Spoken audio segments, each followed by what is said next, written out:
आज हम एक ऐसी शाख के बारे में बात करने जा रहे हैं जो कि वुमेन एंटरप्रेन्योर्स को और बड़े सपने देखने वाले, बड़ा सोचने वाले लोगों को बहुत ज़्यादा बढ़ावा देती हैं।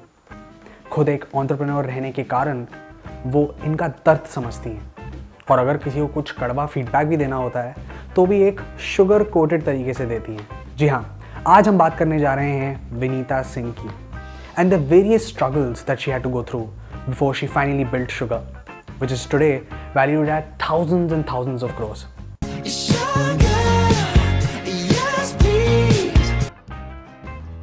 विनीता का जन्म गुजरात के करमसद टाउन में हुआ।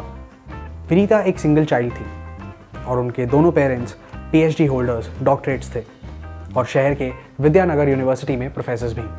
फिर उनके पिता का ट्रांसफ़र एम्स दिल्ली में हुआ तो विनीता को भावनगर में अपने नाना जी और नानी जी के पास छोड़ा गया और पेरेंट्स दिल्ली शिफ्ट हो गए। तो कुछ साल उन्होंने अपने नाना और नानी के साथ बिताए और फिर अपने पेरेंट्स के साथ फाइनली दिल्ली शिफ्ट हो गई।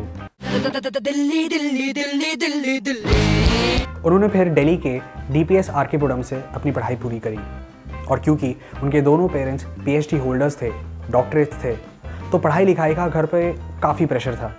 इनफैक्ट उनके फादर हमेशा विनीता को यही सलाह देते थे कि वो जो भी करे वो वर्ल्ड में बेस्ट होना चाहिए। उनके फादर का खुद का एक ड्रीम था कि वो दुनिया के सबसे ज़्यादा प्रोटीन स्ट्रक्चर्स डिस्कवर करें। अब इसका मतलब क्या है, सुनिए खुद विनीता की ज़बानी।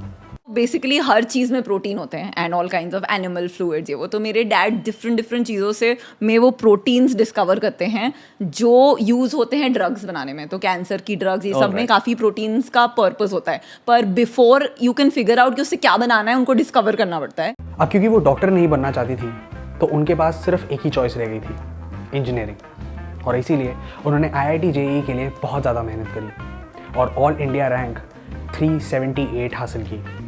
पर अब विनीता थोड़ी इंडिपेंडेंट होना चाहती थी और घर के एनवायरनमेंट से निकलकर हॉस्टल एनवायरनमेंट को एक्सप्लोर करना चाहती थी। इसलिए आईआईटी दिल्ली को छोड़कर उन्होंने आईआईटी मद्रास चुना और वहाँ पे इलेक्ट्रॉनिक इंजीनियरिंग की। इनफैक्ट ये एक बहुत ही इंटरेस्टिंग कहानी है कि जब विनीता ने पहली बार मद्रास की फ़्लाइट पकड़ी तब उनके पास वाली सीट में आईआईटी मद्रास के इलेक्ट्रॉनिक्स डिपार्टमेंट के ही हेड बैठे हुए थे और जब उनसे बातचीत हुई, कुछ सवाल जवाब हुए, तब प्रोफेसर ने आइडेंटिफाई किया कि विनीता एक एंटरप्रेन्योरल माइंडसेट रखती हैं और शायद अगर फ्यूचर में अगर वो एक एंटरप्रेन्योर बने तो वो बहुत अच्छा करेंगी। अब इतने साल का एक्सपीरियंस था और आईआईटी मद्रास से कई सारे सक्सेसफुल एंटरप्रेन्योर भी निकले थे। 32 साल से Veeru Sahasrabuddhe is waiting for the next Veeru Sahasrabuddhe. इस कॉन्वर्सेशन को विनीता ने हमेशा अपने साथ रखा और एंटरप्रेन्योरशिप पे कई सारी किताबें पढ़ डाली। उन्होंने डिसाइड किया कि अब वो इंजीनियरिंग नहीं करेंगी, एंटरप्रेन्योर ही बनेंगी और इसकी तरफ अपना अगला कदम बढ़ाते हुए उन्होंने डिसाइड किया कि अब वो एमबीए करेंगी। उन्होंने फिर से इस पर बहुत मेहनत करी और आईआईएम अहमदाबाद में एडमिशन लेने में कामयाब रही। आईआईएम अहमदाबाद में एडमिशन लेने का उनका एक और मकसद था कि वो प्रोफेसर सुनील हांडा की क्लास अटेंड कर पाएँ जो कि वहाँ पे लीडरशिप इन एंटरप्रेन्योरशिप मैनेजमेंट की क्लासेस रन करते थे। पर जिस साल विनीता ने एडमिशन लिया उन्होंने ये कोर्स डिसकंटिन्यू कर दिया और विनीता के जिद करने पर उन्होंने ये 2 महीने का कोर्स एक क्रैश कोर्स में बदल के 2 दिन में कंप्लीट कराया। विनीता को उनके हस्बैंड भी आईआईएम अहमदाबाद में ही मिले जो कि उनसे 1 साल जूनियर थे। जब दोनों की मुलाकात हुई तो उनको लगा कि वो एक एंटरप्रेन्योरल माइंडसेट शेयर करते हैं और उनके बीच काफ़ी बातचीत होने लगी। कॉलेज के लास्ट ईयर में विनीता को इन्वेस्टमेंट बैंकिंग के जॉब के लिए 1 करोड़ का पैकेज भी ऑफर हुआ था, पर उन्होंने वो रास्ता नहीं चूज़ किया और अपने बैचमेट के साथ एक लॉन्जरी बिजनेस शुरू करने का फैसला किया।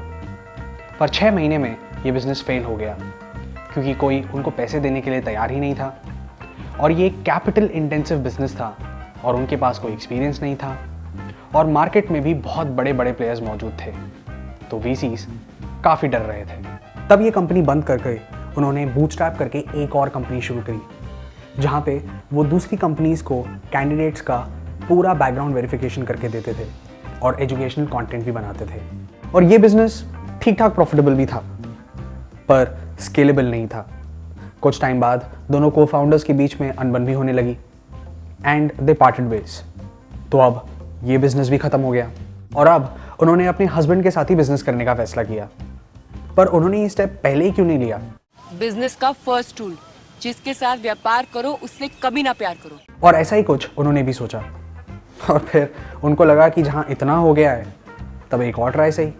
विनीता को देश की वुमेन का पल्स पता था और ये एक प्रॉब्लम भी आइडेंटिफाई की उन्होंने कि काफ़ी सारी फॉरेन ब्रांड्स वो नहीं प्रोवाइड कर पा रहे थे जो हमारी देश की लेडीज़ को एक्चुअली में चाहिए था, जो हमारे जैसे स्किन टोन्स के लिए सूट करे। तो उन्होंने अपने हस्बैंड को, जो उस टाइम मैकिन्जी में काम करते थे और गोल्डमैन सैक्स और बिग स्लिक इन्फोटेक जैसी बड़ी बड़ी कंपनीज में काम कर चुके थे, उनके साथ 2012 में एक ब्रांड शुरू किया, फैब बैग, जो कि एक subscription based at your door step beauty product brand था, जहां लोगों की डिटेल्ड प्रोफाइल ली जाती थी और महीने के 4 से 5 प्रोडक्ट्स दिए जाते थे। पर अभी भी कौशिक ने नौकरी नहीं छोड़ी थी क्योंकि घर भी तो चलाना है। और फिर जब उनको वीसी से अपना पहला इन्वेस्टमेंट मिला तब वो इसमें फुल टाइम घुसे।